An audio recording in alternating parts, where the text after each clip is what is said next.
পারেন। আবার ধরেন একজন মানুষ তপাচারী, আপনি কখনো কখনো স্বপ্ন দেখেছেন, ভয়ের স্বপ্ন, আটকে উঠছেন, শ্বাস বন্ধ হয়ে যাচ্ছে, এমন হয়নি অনেকদিন? আর হবে তো বেশি, কারণ কানে তো হেডফোন দিয়ে গান শোনেন, আর হেডফোন কানে দিয়ে ঘুমান, এফএম শুনতে শুনতে ঘুমান, হ্যাঁ এই কি করতে করতে ঘুমান। ঘুমানোর আগে তো দোয়া কালাম নাই, দোয়া কালাম মাসনুন দোয়া কালাম তো নাই, সূরা মুলক নাই, সূরা বাকারা শেষের আয়াত নাই, ইত্যাদি নাই, পবিত্রতা নাই, বিছান ছাড়েন না, লাইটস অফ করেন না। আপনার সুন্নত মাফিক তো ঘুমাচ্ছি না। ঘুমানোর কতগুলো সুন্নত জানেন? ঘুমানোরই কত সুন্নত আছে।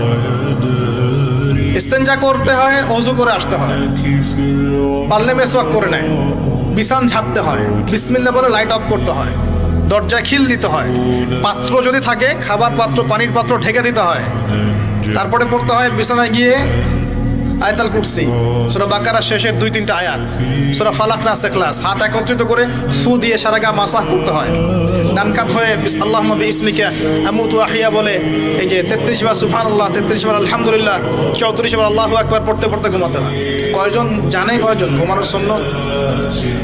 ঘুমানোর আগে এখন কানে হেডফোন, ব্লুটুথ, হাবি জাবি এইসব দিয়ে যুবকরা ঘুমাচ্ছে।